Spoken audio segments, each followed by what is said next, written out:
Well, we've got a full packed video for you today. We've got Connor Barron, the new Rangers player. Doesn't that sound good? Connor Barron, the new Rangers player. We've got a bit of Bojan Miovski report, rumour, gossip, whatever you want to call it. We've got a bit of Lundstram. Yes, the man from the past is back, but not back at the club. Do not worry, do not panic. He's not coming back. What else have we got? We've got a bit of Liam Kelly. We've got, wow, plenty of stuff for you. Plenty of stuff for you here on the channel. Obviously, please smash that sub so you never, ever miss out on the great daily content, guys. It's free. It's cost you nothing. I'm not hiding behind a paywall. But if you do want to support the channel, obviously, you can become a channel member for 99p, or you can hit the super thanks button and donate a little bit of money to the channel. Up to you guys. Right, let's talk about last night. I think I've had that conversation with my ex before. Anyway, that's a completely different subject. Let's talk about... That just sounded wrong, actually. That sounded better in my mind when I came up with it than when I actually said it. So let's start off with the top news about Connor Barron before we talk a little bit about Bojan Miovski and how he might just be that little bit too expensive, apparently, allegedly. So Connor Barron, look, we've been on the trail of Connor Barron since the well, allegedly. Let's put the word allegedly in there. We don't know it's a fact or not. We have allegedly been on the track of Connor Barron since the move for Damian Garcia ended when he signed that new deal at Penarol. Possibly, you know what? I think this was a top move anyway. This is a top move going for Connor Barron. And look, it's already started, the jealousy, the comments from across the city. Are you going to win the Youth League? Oh, you're going to destroy him. That's his Scotland career, blah, blah, blah. Boring. Yawn. Don't care. So Connor Barron. What do we know about Connor Barron? We know about this young man. Let's tell a little bit of a story about him. Let's look ahead. Let's get excited about something for a change. So what do we know? His name is Connor Clark Barron. He is 21 years old, born on the 29th of August 2002. So, you know, he's going to be 22 soon. He is born in Kintore in Scotland. He's 5'9". He's a midfield. Obviously, as we know, he plays centre midfield, defensive midfield. He can play in a number of midfield positions. Very much that hybrid player that old Big Phil loves. In terms of his youth career, he started his youth career playing for Kintore United FC before being scouted by Aberdeen. He went to Aberdeen's youth academy at the age of 8, where he worked his way up through all the different age groups. Signing his first professional contract there whilst in the under-18s team, stepping up obviously to play senior football. He made his full debut on the 22nd of January 2022, coming on as a half-time sub in the Scottish Cup victory over Edinburgh City. You know what? He is a player who I'm really excited about. He's a top young talent. You know, someone who is very highly rated in Scotland, someone who is very highly thought of in Scotland, a player that you know that is, I think, a future Scottish international, is a real future star in the Scottish game. So this is a good signing. This is a top signing. You know, in terms of Connor's career, he went on. He's had loan spells at Brechin City and Kilty Hearts. I think Kilty Hearts is a fantastic name for a football team. That was in 21-22, and then in 2020-21 is a Brechin. You know, and you can see as well, there's been a kind of progression in his involvement with Aberdeen as well. You know, slowly, obviously, building up his appearances over the seasons. 13 league appearances, 17 league appearances, 29 appearances. In terms of total appearances, 15, 19, 42 appearances. You know, a real kind of build up and a real kind of development in his talent as he's grown in confidence and really built his time with the first team, at Aberdeen. So, you know, I've got no complaints. You know, he's played a number of games for them. I think it's over 80 games for them now.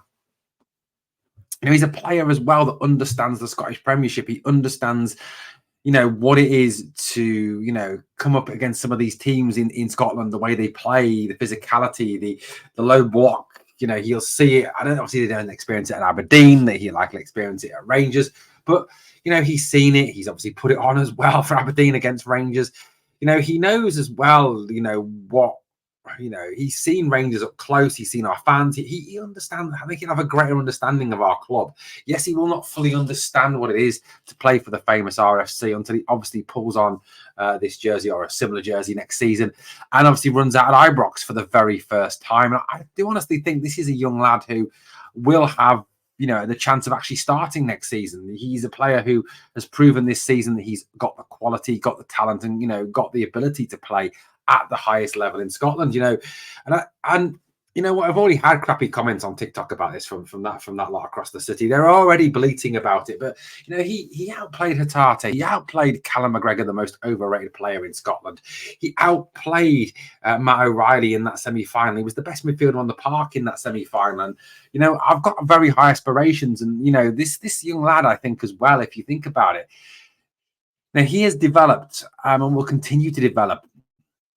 I'm sure Philippe Clement will have a development program in place for him. He's got Alex Ray as well, Stefan van der Heyden. You know, there's a lot of input there for him. And I think a lot of development will come from him as well. And he will really grow up at this club and go on to develop. And he fits that trading model to a T. You know, in terms of the fact that he's 21, 22 years old, he's a player who I think 2-3 years down the line is going to be worth a substantial amount of money. Again, you know, we've already seen that even in this short period of time that he's played, we've beaten off 6 other teams from Italy and England to get this player. It's a bit of a coup to beat off the likes of Bologna, the other Serie A teams, to beat off English clubs. We probably could offer him more to some degree, you know, because the fact that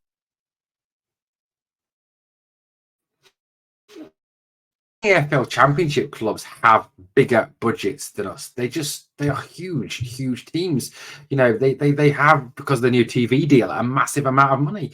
It is what it is, guys. But you know what? This is a top signing for the club. A really good quality signing. I'm really excited about this. Yeah, Connor Barron is a top signing. He really is. You know, like we've been off 6 other teams. We are moving forward with this signing. It is a really positive move for this club. This is a player that I think we can get genuinely excited about. You know, you add him into the signings we've already made, Hefte, Cortez, and Ciala. These are good signings, good young players that are going to come in and I think develop this squad further. And Barron, like I said, range of passing is good, tackling is good, and I think it's only going to get better over time. So this is, you know, again, what a lot of fans are asking for: more Scottish players, more Scottish talent. And you know, as I said on the video yesterday, you know, it is a situation where, as a club, we get better when we sign and have a core of Scottish players. You know, across the time we've had the likes of Ian Ferguson, we had Ian Durrant, you know, John Brown. We've had some real quality, you know, Scottish players who've come in and strengthened our squad and really made us you know, giving us a bit of bite, giving us a bit of nastiness, giving us a bit of, you know, Scottish spirit in there. I think Barron is someone hopefully that will bring that and really add that into the club. Now, adding to that as well, according to reports, that the deal for Liam Kelly is very close as well. Liam Kelly is close to completion. Just the small details to be ironed out, not done yet, but would return to challenge Jack Butland and replace Robbie McCrory, who is expected to leave in search of first-team football. Kelly qualifies for homegrown status for Europe as well, so along with Barron, will add to our European Scottish quota. It is apparently said that once Scotland have exited the Euros, which I think will be sooner rather than later, Kelly will sign on the dotted line for Rangers. So it looks like that will be our 5th signing of the summer. Could be 6th or 7th or 8th. You never know. By the time he gets back from the Euros, we could have a few more in through the door. So it does look like the Liam Kelly deal is virtually there now as well. It's obviously he can't be contacted. He can't be brought out to sign a deal now because he is away with his national team.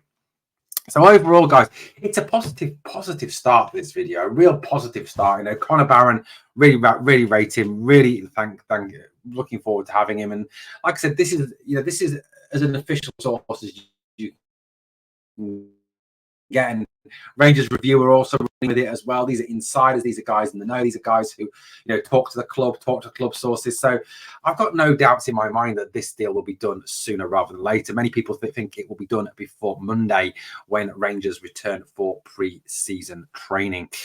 Okay, so another Aberdeen player that it's a rumor. I think it's a 2 and 2 equals 5 job. I think from the media myself, but according to reports, and there's a number of fans that think this as well. Bojan Miovski. Now, look, I've got no doubts in my mind that Bojan Miovski is a very talented striker. I've got no doubts in my mind that had we signed Bojan Miovski in January and brought him into the squad in January, we would have probably won the league. His finishing is very good. He takes his chances when they're presented to him. He doesn't often put the ball into orbit.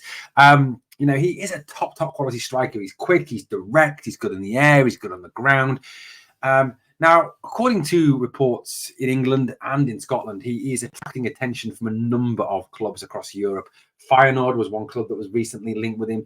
Even League One now, that's League One, Birmingham City, who are aiming to a quick reply back to the Championship and then a promotion to the Premiership under ambitious American owner, I think it's Tom Wagner and Tom Brady, the former NFL quarterback, are interested in paying big money for the services of Bojan Miovski. A number of English Championship clubs also apparently interested in Bojan Miovski. Also some talk of some EPL teams taking a look at him as well.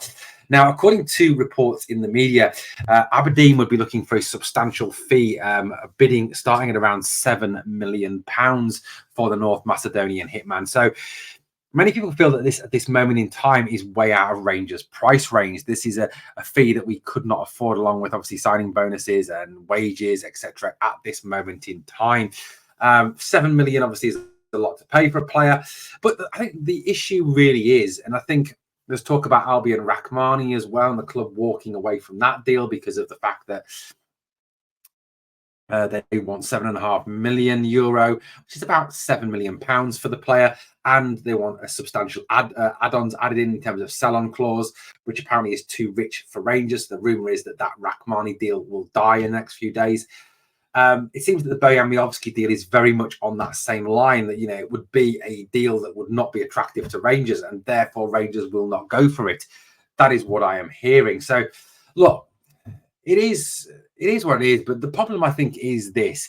When it comes to strikers, if you want to sign established top-level strikers who have proven track records, strikers who have experience, strikers who, have that ability to and have shown that ability, shall I say, to put the ball in the back of the net on that regular basis, and this is to get a good striker, not a very good striker, not a great striker, not a top striker, but just a good striker. Your bidding's going to start £7, £8, £9 million.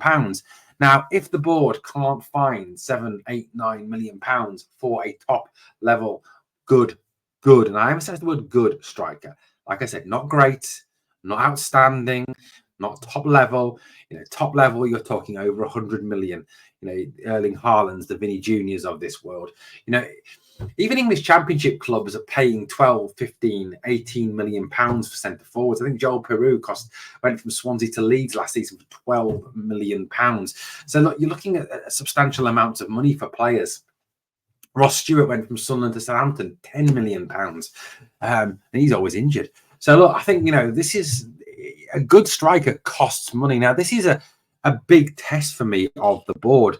This is a real kind of, I don't know, John Bennett, John Halstead, have you got the ambition? Have you got the money to match, what this club needs in terms of moving forward? And, if these stories are correct that we can't afford 7 million for Bojan Miovski, I know a lot of it, before anybody says anything, is press speculation, is press rumor, is press clickbait, is just the media with a H drumming up, rage from Rangers and getting their green and white loving meters to just fawn over them even more. But it is really a test of this board this summer to really stump up the cash to go on and actually bid money for players that are going to make a big difference. Now, I'm not saying that anything should be judged or said yet, because like I've said numerous times before anyone else says it, calm down, thank you, Tony, just open the way. Yes, I get that and I understand that, and I'm not saying that I'm not unhappy. I'm not saying that they should have done it by now. I'm not saying that we should have splashed 15, 20 million pounds on a striker. We should have thrown money right, left, centre on strikers. I'm not saying that for a minute. But what I am saying is, over the length of this window, I want to see the board show some ambition to actually stump up some actual money, and not money they get by selling Jack Butland or selling Ridvan Yilmaz or selling Todd Cantwell or flogging us shirts and merchandise and season tickets and MyJers memberships. We all buy them, don't we? We get the MyJers memberships. We get the, the stuff that goes with the MyJers stuff. There's the Welcome to Ibrox sign on my wall. We stump up our 50 quid a season. We pay our 75 quid a season for the new away top that's come out. We'll pay another 75 for the home top when it comes out. We stump up the money.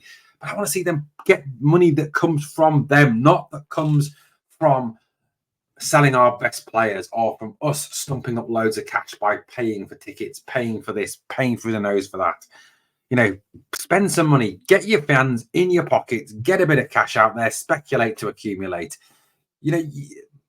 You cannot, you must not, if you are a Rangers chairman, if you are a Rangers board member, you cannot be happy with finishing second and perhaps winning one cup and getting through the group stages in the Europa League. That cannot be enough for you. If it is, you don't deserve to be at our club. You are not fit to run our club. Our club is huge. Our club is the biggest in Scotland. Our club needs to be winning leagues, cups, progressing in the Champions League to the knockout stages every single season. That is not unrealistic. That is not pie in the sky thinking. With an ambitious board, that is possible. And the stories that we can't afford Miovski because he's 7 million, 8 million pounds is very, very worrying indeed. Like I said, it could be complete load of bullshit.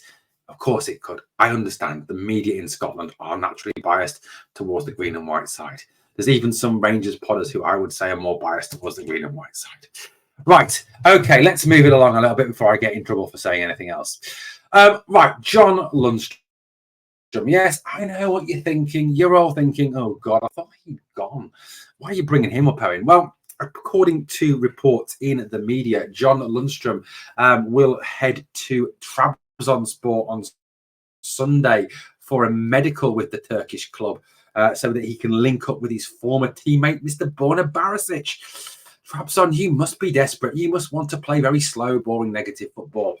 If you want to sign Lundstram, obviously add that to Bojan Barisic. Can't be good, can it? Can't be good. But apparently, look, that's John Lundstram. I wish him all the best. Of course I do. I just think that, as a player, he's kind of reached that point, in his career where 29 again, he's only going to be downhill from now on. And he is a very streaky player, isn't he? He's a player who 1 minute can be for a couple of, for a few weeks be outstanding, and then for a few weeks be absolutely dreadful. But look, wish him all the best. Of course I do. Good luck to him. Hope he succeeds in Turkey. And it'd be interesting, wouldn't it, if he came across them in the European competition. And obviously as well, you know what, John, if you like it out in Turkey, get on the phone, tell Mr. Tav how much you love it. So hopefully he can head out there as well. Look, there's so much going on, isn't there, at the club? Masses of stories. Igmane apparently is having English lessons, so I've been told. The Kabadai deal is rumbling on and still apparently trying to overcome some hurdles and get that one over the line. And there's this stumbling block and that stumbling block. And you know what? It's going to be a very long summer. And do you know what really gets me? It makes me laugh. Some fans absolutely love this. I personally love it. I think it's interesting. I do like reading these stories. I know some of it's complete bollocks and I know some of it's completely made up, but I actually like reading the stories. At least they're fun.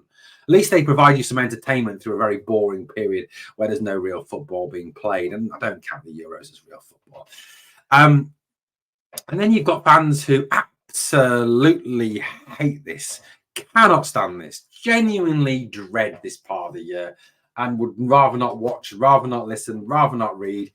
And there's some that can take it or leave it. You know what? It's football. It's this wonderful game. It's the game that gets under your skin. It's the game that you live and breathe for. It's the game that affects your mood. It's the game that makes you sad, makes you happy, makes you cry, makes you cheer. A game that ruins your life 1 minute and just makes it on top of the world the next. A game that ends relationships, begins relationships. Who knows, guys? You've got to say, no matter what, we love this club. We love hearing about this club. I love talking about this club. Nothing else I'd rather be doing than this. Better than what I have to do for my real job. Anyway, guys, thank you so much for watching Glasgow Rangers Nation. As always, guys, please smash the sub, help the channel. 2 things. 1, smash the like. It beats the algorithm. And 2, remember always,